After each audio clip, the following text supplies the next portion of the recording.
Good morning students, how are you all? I hope आप लोग अपने घर पे सेफ होंगे, हेल्दी होंगे। Today we will start our new chapter planning. Hope आप लोगों को थर्ड चैप्टर क्लियर हो गया होगा। अब हम अपनी थर्ड चैप्टर की स्टार्टिंग करते हैं। प्लानिंग। सबसे पहले प्लानिंग वर्ड की अगर हम बात करें तो प्लानिंग सभी लोग करते हैं, चाहे वो स्टूडेंट्स हों, चाहे वो बिजनेसमैन हो, चाहे वो सर्विस पर्सन हो, कोई भी हो, सभी लोग प्लानिंग करते हैं अपने लिए। चाहे स्टडी की करनी हो, बिजनेस की करनी हो, किसी भी एक्टिविटी की, तो प्लानिंग हमारे लिए कोई न्यू वर्ड नहीं है। लेकिन बीएसटी में हम जो पढ़ेंगे प्लानिंग, हम करेंगे प्लानिंग बिजनेस में क्या रोल प्ले करती है, क्या उसकी इम्पोर्टेंस होती है और उसका मीनिंग क्या होता है। तो आज हम बिजनेस स्टडी का न्यू चैप्टर प्लानिंग स्टार्ट कर रहे हैं। स्टार्ट करते हैं। हमारी फर्स्ट हेडिंग वो है मीनिंग ऑफ प्लानिंग। अब प्लानिंग मीन्स क्या होता है? Thinking in advance what is to be done, when is to be done, how is to be done and by whom it should be done. किसी भी work को कैसे करना है, कब करना है, क्या करना है, किसके थ्रू करना है, ये हमें बताती है हमारी प्लानिंग। अगर हम सिंपल वर्ड्स में इसको कहें तो प्लानिंग एक ब्रिज का काम करती है। हम आज कहाँ खड़े हैं और कहाँ हम जाना चाहते हैं, तो उसके बीच में एक ब्रिज का काम करती है हमारी प्लानिंग। तो प्लानिंग हमें बताती है कि फ्यूचर में हम कहाँ पहुंचना चाहते हैं। इसी के साथ है हमारी कोन्स की definition. Planning is deciding in advance what to do, how to do and who is to do it. Planning bridges the gap from where we are to where we want to go. It makes it possible for things to happen.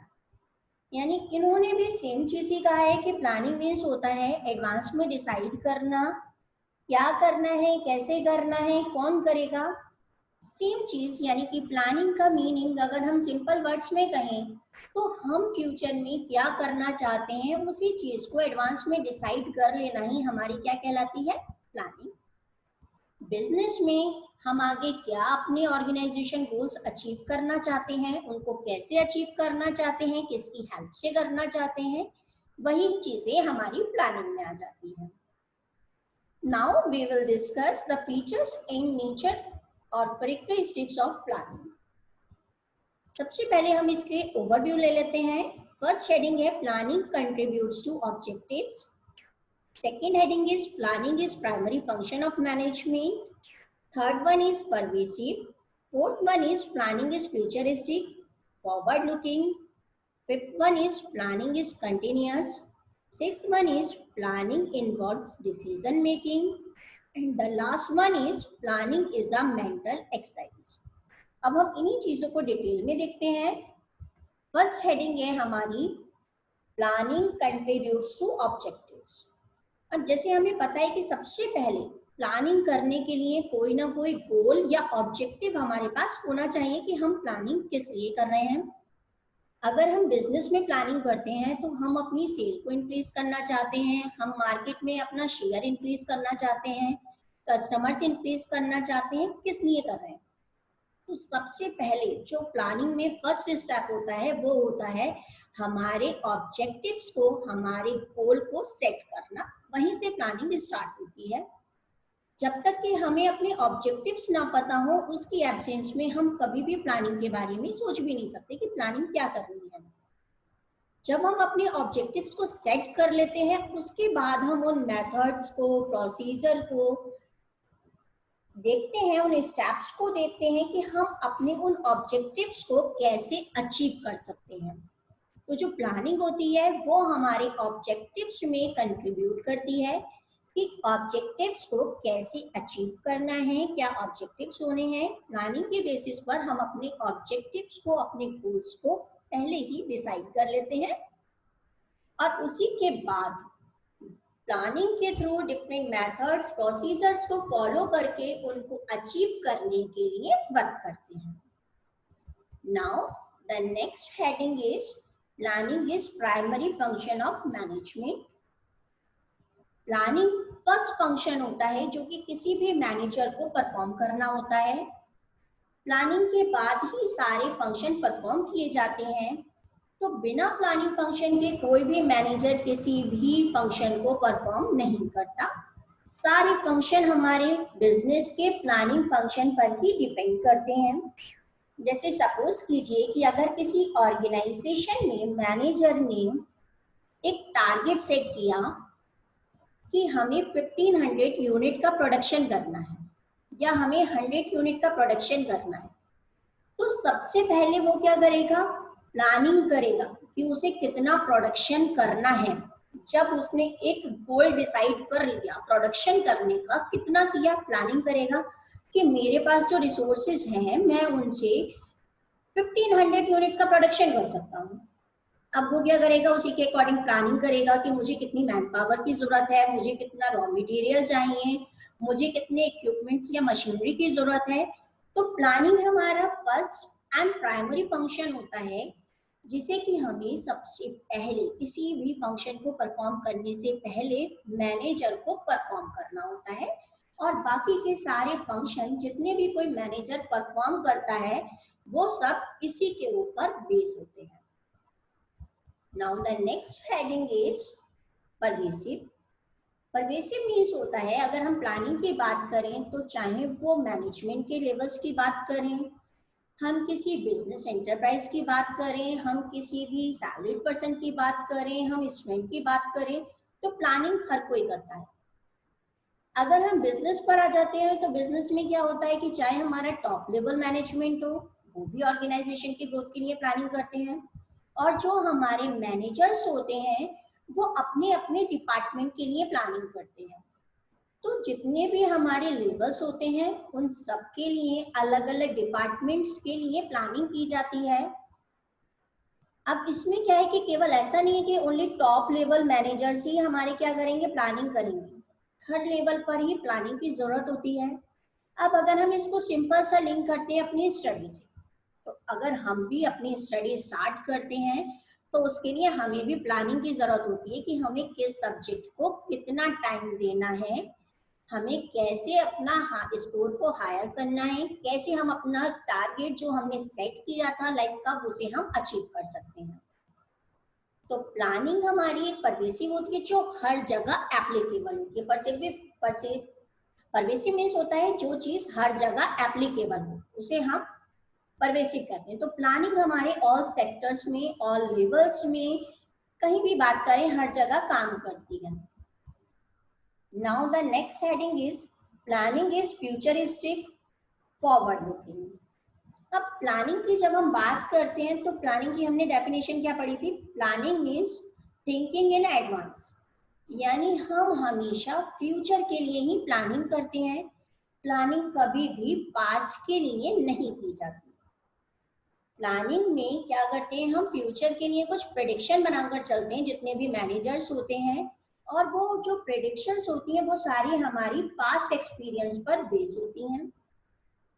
यानी past में क्या क्या हुआ था उसके base पर हम अपने फ्यूचर के लिए प्रेडिक्शन करते हैं और उसी के लिए हम क्या करते हैं, प्लानिंग करते हैं।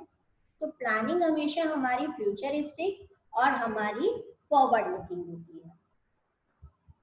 Now the next heading is planning is continuous. अब प्लानिंग हमारी एक नेवर एंडिंग प्रोसेस है, यानी कि कोई भी मैनेजर है उसको पूरे टाइम प्लानिंग करनी पड़ती है। ऐसा नहीं कि हमने ओनली वन टाइम प्लानिंग कर ली और वो हमारी काम कर जाएगी। यानी प्लानिंग में क्या होता है, बिजनेस एनवायरनमेंट की हम बात करें तो वो सेम तो नहीं रहता। बिजनेस एनवायरनमेंट डायनामिक होता है, चेंजेबल होता है, तो वो हमारा टाइम टू टाइम चेंज होता रहता है और उसी के अकॉर्डिंग हमें अपने प्लान्स को चेंज करना होता है। फॉर एग्जाम्पल अगर हमने प्लान बूम पीरियड में बनाया था तो वो क्या होगा, अगर कोई डिप्रेशन पीरियड आ जाए तो हम उसको उस टाइम पे यूज नहीं कर सकते। यानी अगर बूम पीरियड है तो उसके लिए प्लान्स कुछ चेंज होंगे, और अगर हम डिप्रेशन पीरियड की बात करें तो डिप्रेशन पीरियड का हमारा जो प्लान होगा वो डिफरेंट होगा। यानी मार्केट सिचुएशन के हिसाब से, बिजनेस एनवायरनमेंट में होने वाले चेंजेस के हिसाब से जो हमारी प्लानिंग होती है वो कंटिन्यूअसली चेंज होती रहती है। तो प्लानिंग एक कंटिन्यूअस हमारा फंक्शन होता है जिसे हमें परफॉर्म करना होता है। Now the next heading is planning involves decision making. Planning function को परफॉर्म करते टाइम हमारे पास डिफरेंट अल्टरनेटिव्स होते हैं जिनको इवैल्यूएट करने के बाद हमें उसमें से एक बेस्ट अल्टरनेटिव को चूज करना होता है। तो जो मैनेजर हैं वो पहले क्या करते हैं, जितने भी अल्टरनेटिव्स हैं उनको उनकी लिस्टिंग कर लेते हैं और लिस्टिंग करने के बाद क्या होता है, उन सबको इवैल्यूएट करके देखते हैं कि कौन सा अल्टरनेटिव बेस्ट है उनमें से। फिर जो मोस्ट सुटेबल लगेगा हमें हमारी सिचुएशन के हिसाब से हम उसको डिसाइड कर लेते हैं। यानी प्लानिंग क्या है हमारी, इसमें डिसीजन मेकिंग इन्वॉल्व होती है। हमें क्या करना होता है, डिसीजन लेना होता है कि हमें किस मेथड को, किस अल्टरनेटिव को चूज करना है। Now the next heading is planning is a mental exercise. अब प्लानिंग एक मेंटल एक्सरसाइज है। हमें पता है प्लानिंग कैसे करते हैं, माइंड से। यानी प्लानिंग करने के लिए हमें हायर थिंकिंग की जरूरत होती है। अब प्लानिंग में हमारे पास वेरियस अल्टरनेटिव्स हैं जिन्हें हमें क्या करना होगा, इवैल्यूएट करना होगा और उसके लिए उसके बाद हमें मोस्ट सुटेबल अपने अल्टरनेटिव को चूज करना है जिसके लिए हायर थिंकिंग की जरूरत होती है। तो ये एक इंटेलेक्चुअल प्रोसेस होती है जिसमें हायर थिंकिंग की नीड है। अब हायर थिंकिंग माइंड से होगी तो इसलिए हम इसे कह सकते हैं कि प्लानिंग हमारी क्या है, एक मेंटल एक्सरसाइज होती है। Now we will discuss the next topic, importance significance of planning. Planning एक बहुत ही इंपॉर्टेंट फंक्शन होता है जिसके ऊपर की हमारे बिजनेस के सारे फंक्शंस बेस्ड होते हैं। मैनेजमेंट जितने भी, चाहे ऑर्गेनाइजिंग हो, स्टाफिंग हो, डायरेक्टिंग हो या कंट्रोलिंग हो, वो सभी प्लानिंग पर बेस होते हैं। तो बिजनेस की ग्रोथ के लिए प्लानिंग बहुत ही इंपॉर्टेंट रोल प्ले करती है। सबसे पहले हम इसके इंपॉर्टेंस की हेडिंग पर एक ओवरव्यू ले लेते हैं। First heading is planning provides direction. Second, planning reduces the risk of uncertainties. Third, planning reduces overlapping and wasteful activities. Fourth is planning promotes innovative ideas. Fifth one is planning facilitates decision making. Sixth one is planning establishes a standard for controlling. And the last heading is focuses attention on objectives of the company. अब हम इनको detail में देखेंगे। First heading है planning provides direction. अब planning जो related होती है वो हमारे pre determined course of action से रिलेटेड होती है। यानी हम एडवांस में सोच लेते हैं कि हमें क्या काम करना है, कैसे करना है।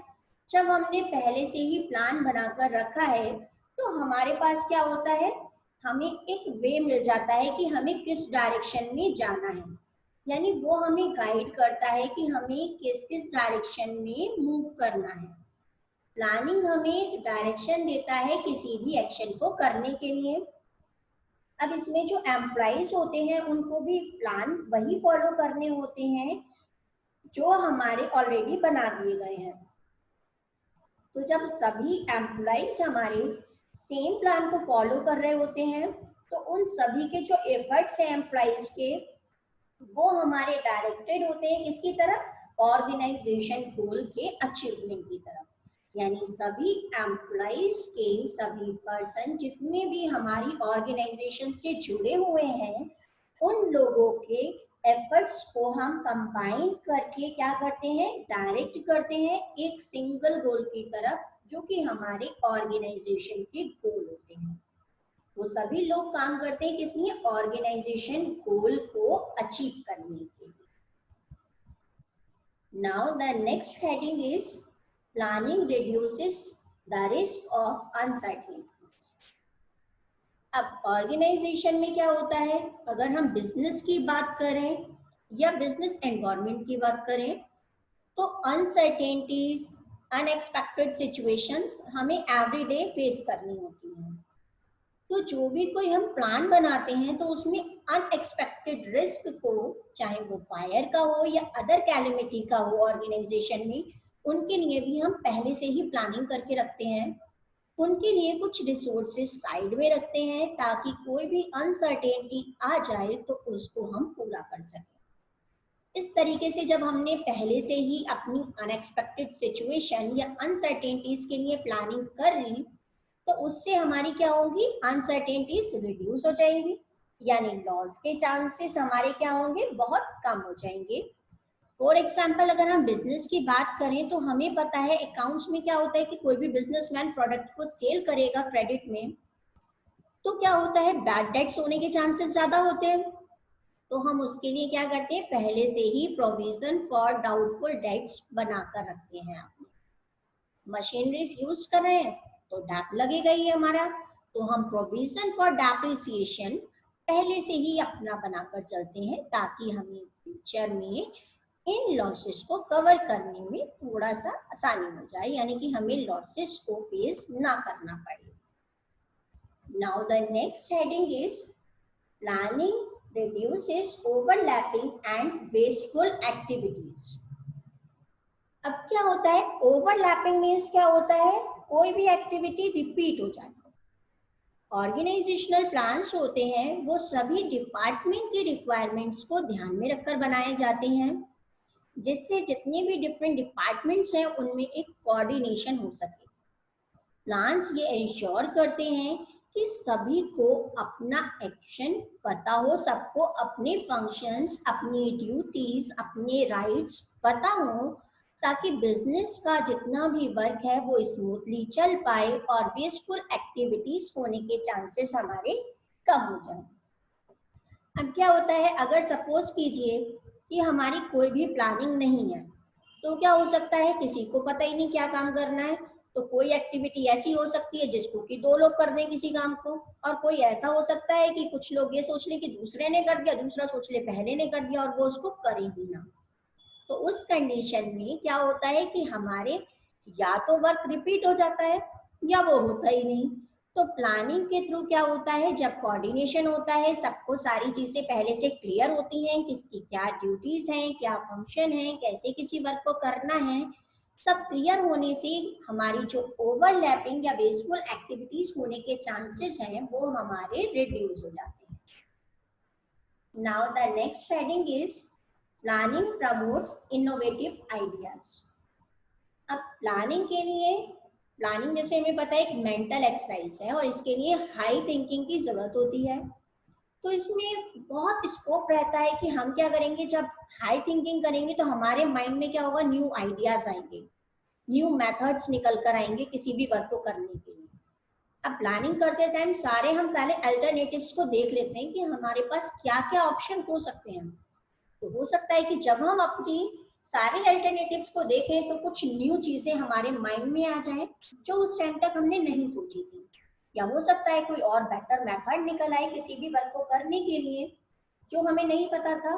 तो इसमें बहुत ज्यादा चांसेस होते हैं हमारे इनोवेटिव और न्यू आइडियाज आने के। मैनेजर्स को डिफरेंटली सोचना पड़ता है जब भी वो प्लानिंग करता है। तो इससे क्या होता है, जो मैनेजर्स हैं वो और ज्यादा इनोवेटिव और हमारे क्रिएटिवली वर्क कर लेते हैं और ज्यादा क्रिएटिव हो जाते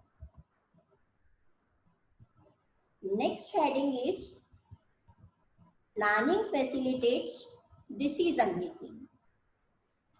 अब प्लानिंग में क्या होता है, पहले से ही गोल्स हमारे सेट होते हैं एडवांस में, फ्यूचर के लिए हम प्रेडिक्शंस कर लेते हैं। तो ये जो प्रेडिक्शंस होती हैं या गोल्स होते हैं ये मैनेजर को हेल्प करते हैं फास्ट डिसीजन लेने में। यानी अब हमें पता है कि फ्यूचर में क्या करना है, कैसे करना है, तो जो डिसीजन है वो भी बहुत क्विकली लिए जाते हैं, उसमें हमारा ज्यादा टाइम वेस्ट नहीं होता। Now the next heading is planning establishes standard for controlling. Controlling means होता है comparison between plan performance and actual performance. अब क्या होता है कि हमने पहले से प्लानिंग करके रखी है तो वो क्या करेगा हमारे लिए, कुछ हमने प्लानिंग की, पहले से ही अपने गोल्स डिसाइड कर दिए कि हाँ हमें एक्चुअली यही करना है। अब हम उसके बाद क्या करेंगे, वर्क करेंगे। तो हम लास्ट में जाकर ये देखते हैं कंट्रोलिंग के थ्रू क्या हमारी प्लान परफॉर्मेंस और एक्चुअल परफॉर्मेंस सेम है। क्या जो हमने टारगेट सेट किए थे हम उन्हें पूरा कर पा रहे हैं? सपोज कीजिए कि अगर हम नहीं कर पाए, उसमें कुछ वेरिएशन आ गया, तो हम क्या करते हैं, उस वेरिएशन का रीजन फाइंड आउट करने की कोशिश करते हैं और उसके लिए कुछ मेजर्स देते हैं कि एक्चुअल परफॉर्मेंस को प्लान परफॉर्मेंस से कैसे मैच किया जा सकता है। तो प्लानिंग क्या करती है, हमारे लिए एक स्टैंडर्ड बनाती है जिनके बेस पर हम अपनी एक्चुअल या प्लान परफॉर्मेंस को कंपेयर कर सकते हैं। जैसे सपोज कीजिए कि हमने टारगेट सेट किया था कि हमें प्रोडक्शन 100 यूनिट्स का करना है। अब हमने 100 यूनिट के प्रोडक्शन का टारगेट तो सेट कर लिया, यानी प्लानिंग कर ली। अब उस प्लानिंग के हिसाब से हम वर्क करना स्टार्ट करेंगे। At the end of the year हम देखते हैं कि हमारा जो प्रोडक्शन था वो ओनली 90 यूनिट्स का ही हो पाया। तो उस कंडीशन में हम ये रीजन फाइंड आउट करने की कोशिश करेंगे कि हमारा प्रोडक्शन पूरा क्यों नहीं हो पाया, यानी कि हम अपने डेविएशन या वेरिएशन के रीजन फाइंड आउट करेंगे। तो प्लानिंग अगर हमने नहीं की होती तो हमें कैसे पता चलता कि हमने टारगेट पूरा किया या नहीं किया? कंट्रोलिंग करने के लिए प्लान परफॉर्मेंस या प्लान टारगेट्स होने जरूरी है, तभी हम अपनी एक्चुअल परफॉर्मेंस को मैच कर सकते हैं। Now the last heading is focuses attention on objectives of the company. Planning function start ही होता है हमारे ऑब्जेक्टिव्स को सेट करने से। जितने भी हमारे एम्प्लॉइज होते हैं वो सारे हमारे जितने भी ऑर्गेनाइजेशन के ऑब्जेक्टिव है उन्हीं को अचीव करने के लिए काम करते हैं। तो प्लानिंग के थ्रू हम क्या करते हैं, जितने भी हमारे ऑर्गेनाइजेशन के ऑब्जेक्टिव्स हैं उनको अचीव करने के लिए सभी के एफर्ट्स को सेम डायरेक्शन में डायरेक्ट कर देते हैं। तो प्लानिंग का मेन फोकस रहता है कि जितने भी एम्प्लॉइज हैं उन सबके एफर्ट्स को एक साथ एक डायरेक्शन में किया जा सके, जिससे हमारी ऑर्गेनाइजेशन के जितने भी ऑब्जेक्टिव्स हैं जो हमने गोल सेट किया है उसको अचीव किया जा सके। होप आप लोगों को क्लियर हो गई होंगी headings. Now the next topic is limitations of planning.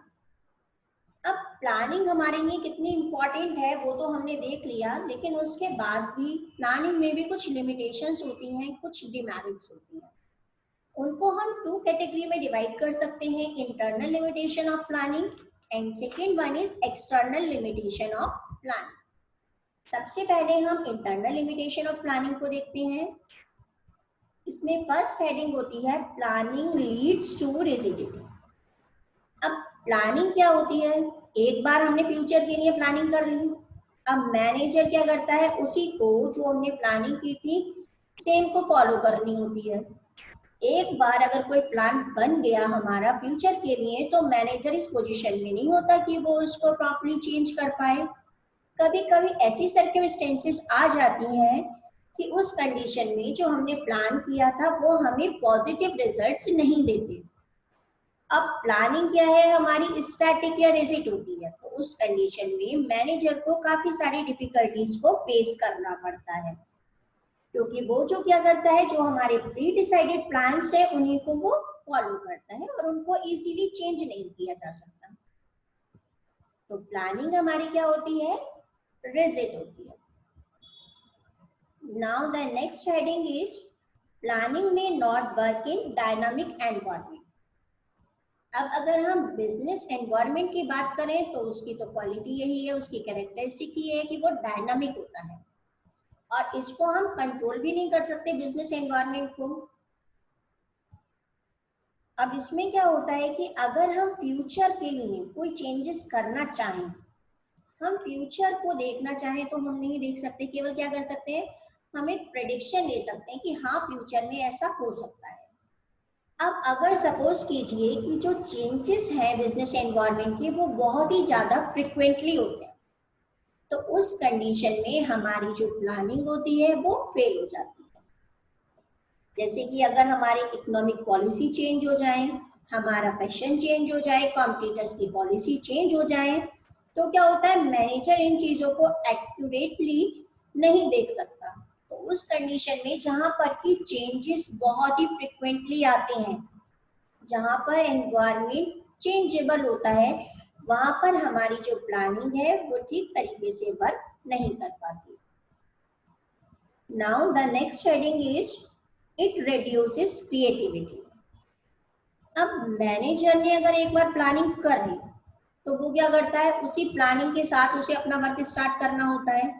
यानी सभी लोग जितने भी हमारे एम्प्लॉइज हैं वो ब्लाइंडली उस प्लान को फॉलो करते हैं, और प्लान को जब उन्होंने फुल ईयर के लिए बना लिया, उनको ब्लाइंडली उसी को फॉलो करना है, तो वो क्या करते हैं, अपने सजेशंस देना, अपने न्यू आइडियाज देना वहीं पर रोक देते हैं। तो हमारी जो प्लानिंग है वो क्या करती है, हमें एक गाइडलाइन देती है, हमें उसी को फॉलो करना है। तो उस कंडीशन में क्या है, लोगों की जो थिंकिंग थी, जो उनके न्यू सजेशंस आ सकते थे, जो न्यू आइडियाज आ सकते थे, वो हमारे वहीं पर रुक गए। तो प्लानिंग क्या करती है, क्रिएटिविटी को रिड्यूस कर देती है, उसको खत्म कर देती है। कोई इंसान आगे के लिए कुछ करता ही नहीं, क्योंकि प्लानिंग के अकॉर्डिंग हमें काम करना है। Now the next heading is planning involves huge cost. अब प्लानिंग प्रोसेस इतनी सिंपल प्रोसेस नहीं है, उसमें कॉस्ट भी बहुत लगती है, क्योंकि प्लानिंग करना एक नॉर्मल टास्क नहीं है। प्लानिंग करने के लिए हमें प्रोफेशनल एक्सपर्ट्स को हायर करना होता है जो प्लानिंग का काम करते हैं। अब उनकी सैलरी भी पेड करनी है हमें। दूसरी चीज, हमें प्लानिंग करने के लिए फैक्ट्स और फिगर्स कलेक्ट करने होते हैं एक्यूरेट। तो उसमें भी क्या होता है, हमारी कॉस्ट लगती है। तो इस तरीके से हम कह सकते हैं कि प्लानिंग में हमारी ह्यूज कॉस्ट इन्वॉल्व होती है। Now the next heading is it is a time consuming process. अब प्लानिंग एक टाइम कंज्यूमिंग प्रोसेस क्यों है? जब भी हम प्लानिंग करते हैं तो हमें क्या करना होता है, सबसे पहले अपने अल्टरनेटिव्स की लिस्ट बनानी होती है, उसके बाद उन्हें इवैल्यूएट करना होता है, और उसके बाद उनमें से जो बेस्ट वन होता है उसको चूज करना होता है। तो इसमें इमीडिएट अगर डिसीजन की हमें जरूरत है, सपोज कीजिए हमें प्रॉम्प्ट डिसीजन लेना है, तो उस कंडीशन में हमारे पास इतना टाइम नहीं होता कि हम पूरी चीजें देखकर प्लानिंग कर सकें, क्योंकि इसमें क्या है, हमें पहले पूरे अल्टरनेटिव्स को चेक करना होगा, उसके बेस पर हम प्लानिंग करेंगे। तो प्लानिंग क्या करती है, हमारी एक टाइम कंज्यूमिंग प्रोसेस है, और हम इसको तभी परफॉर्म कर सकते हैं प्लानिंग को जब हमारे पास सफिशिएंट टाइम है। Next heading is planning does not give guarantee success. अब प्लानिंग ओनली हमें एक बेस देती है फ्यूचर को एनालाइज करने का, ये किसी भी फ्यूचर एक्शन के लिए कोई सॉल्यूशन नहीं देती। मैनेजर की टेंडेंसी होती है नॉर्मली कि वो प्री टेस्टेड प्लान्स पर ही यकीन करते हैं, यानी कि जिन प्लान्स को वो पहले टेस्ट कर चुके हैं, जो हमारे सक्सेसफुल हो चुके हैं, वो उन्हीं को ज्यादा ध्यान देंगे। लेकिन ऐसा ट्रू नहीं है कि जो प्लान हमारा पास में सक्सेसफुली वर्क कर पाया हो वो हमारा फ्यूचर में भी उतना ही अच्छे से वर्क करेगा। तो प्लानिंग ओनली हमें एक बेस देता है, लेकिन सक्सेस की गारंटी नहीं देता। उसकी सक्सेस डिपेंड करेगी कि कितना बेटर तरीके से हमने एनवायरनमेंट को, अपने चेंजेस को स्कैन कर पाए थे, और उसके अकॉर्डिंग हम अपने प्लान्स बना पाए। Now the last heading is lack of accuracy. Planning हमारा रिलेटेड होता है फ्यूचर से, और फ्यूचर हमेशा हमारा अनसर्टेन होता है। तो प्लानिंग में हमें क्या करना होता है, कुछ असम्पशंस लेने होते हैं फ्यूचर के लिए, कुछ पहले से ही डिसाइड करना होता है। अब जब हमने फ्यूचर के लिए प्लानिंग की है, अपने पास से कुछ प्रेडिक्शन की है, तो वो 100% एक्यूरेट तो हो नहीं सकती। कभी कभी उसमें वेरिएशन बहुत ज्यादा हो जाता है, जिसकी वजह से क्या होता है, हमें लॉस सफर करना पड़ता है। फॉर एग्जाम्पल, अगर हमने ये एज्यूम किया था कि जो इन्फ्लेशन रेट है वो 5% तक होगा, और फ्यूचर कंडीशन के हिसाब से जो इन्फ्लेशन रेट था वो हमारा हो गया 10%, इट मींस जस्ट इंटरवल। तो उस कंडीशन में हमारा पूरा प्लान फेल हो जाएगा और हमें बहुत ज्यादा एडजस्टमेंट्स करनी पड़ेगी। तो जो हमारे प्लान्स हैं वो एक्यूरेट भी नहीं होते, यानी कि उसमें एक्यूरेसी की कमी होती है। अब हम देखते हैं हमारे एक्सटर्नल लिमिटेशंस ऑफ प्लानिंग। इसमें फर्स्ट पॉइंट है नेचुरल कैलेमिटी। नेचुरल कैलेमिटी क्या होती है, जैसे हमारी फ्लड आ गई, अर्थक्वेक आ गई, अब इसके बारे में तो किसी को कुछ पता नहीं होता, ये तो सडनली आती हैं, तो इनकी वजह से भी हमारे जो प्लान है वो फेल हो जाते हैं। Second heading is change in competitors policies. अब क्या होता है कि हमें अपनी पॉलिसी के बारे में तो पता है, मार्केट के बारे में पता है, लेकिन कॉम्पिटिटर्स ऐसा हो सकता है कि हमसे भी ज्यादा बेटर पॉलिसी बना ले, उनकी जो स्ट्रैटेजी है, जो उनके प्रोडक्ट हैं, जो उनकी पॉलिसीज हैं वो और ज्यादा बेटर हो, जैसा हमने सोचा था वो उससे कहीं ज्यादा अच्छे आइडियाज नहीं आए, तो उस कंडीशन में भी जो हमारी प्लान है वो फेल हो जाती है। Next heading is change in taste, fashion and trend in the market. अब क्या होता है कि मार्केट में अगर हम कुछ सेक्टर्स की बात करें, जैसे कि हम अपने फैशन इंडस्ट्री की बात करें, हम अपनी आईटी सेक्टर की बात करें, तो उनमें क्या होता है, चेंजेस बहुत ही रैपिडली होते हैं। तो उस कंडीशन में क्या है, मार्केट में लोगों का अगर टेस्ट है, उनका प्रेफरेंस है, फैशन है, वो चेंज हो जाए। हमने जो एक्सपेक्ट किया था, जो प्लानिंग करने वाला प्लानर था, उसने कुछ और एक्सपेक्ट किया था कि मार्केट में कंडीशन कुछ और होगी, लेकिन क्या है कि सडनली कुछ न्यू फैशन आ जाता है, कुछ चेंजेस होते हैं, तो हमारा प्लान क्या होगा उस कंडीशन में, वो हमारे अगेंस्ट चला गया, तो हमारा प्लान क्या होगा, फेल हो जाएगा उस कंडीशन में। यानी मार्केट में टेस्ट, फैशन या ट्रेंड चेंज होने से भी हमारे जो प्लान्स हैं वो फेल हो जाते हैं। यानी कि प्लानर को एक्सपेक्टेशन के अकॉर्डिंग ही प्लान बनाने पड़ते हैं कि फ्यूचर में ये टेस्ट, ये फैशन हो सकता है, उसकी कोई गारंटी नहीं ले सकता कि यही होगा, ये ओनली हमारी एक प्रेडिक्शन होती है। अब अगर ये हमारी एक्सपेक्टेशन से अगेंस्ट चला गया, यानी हमने कुछ और सोचा था और मार्केट में आ गया कुछ और, तो उस कंडीशन में जो हमारा प्लान है वो हमारा फेल हो जाएगा। Next is change in technology. अब क्या होता है, मार्केट में हमें पता है कि न्यू टेक्नोलॉजी इंट्रोड्यूस होती रहती है। अब हम तो काम कर रहे हैं ओल्ड टेक्नोलॉजी पे और मार्केट में आ गई न्यू टेक्नोलॉजी, तो उस कंडीशन में वो प्रोडक्ट जो ओल्ड टेक्नोलॉजी पे बने हुए होंगे वो हमारे मार्केट में सेल नहीं हो पाते। जैसे कि आप सपोज कीजिए, एक मोबाइल का एग्जांपल ले लीजिए। अगर हम मोबाइल्स की बात करें तो बहुत ही रैपिडली इसमें चेंजेस होते रहते हैं। आप अभी परचेज करोगे एक मोबाइल और कुछ टाइम में ही देखोगे कि पता चला वो मार्केट से आउट हो चुका है और उसकी जगह एक न्यू फीचर्स के साथ, न्यू टेक्नोलॉजी के साथ न्यू मोबाइल दिखेंगे आपको। तो उस कंडीशन में कोई भी पर्सन ओल्ड टेक्नोलॉजी को यूज करना नहीं चाहता, उन आउटडेटेड मोबाइल्स को यूज करना नहीं चाहता। तो टेक्नोलॉजी चेंज होने की वजह से भी हमारे जो प्लान्स हैं वो फेल हो जाते हैं। Last heading is change in government economic policy. अब अगर हमारी जो गवर्नमेंट है उसकी जो इकोनॉमिक या इंडस्ट्रियल पॉलिसीज हैं वो मैनेजर की एक्सपेक्टेशंस के अकॉर्डिंग नहीं हुई, हमने कुछ और इकोनॉमिक पॉलिसी सोची थी लेकिन की गवर्नमेंट ने पॉलिसी चेंज कर दी, उसने इंडस्ट्रियल पॉलिसीज में कुछ न्यू चेंजेस ला दिए, तो उस कंडीशन में हमारे जो प्लान्स हैं वो फेल हो जाते हैं।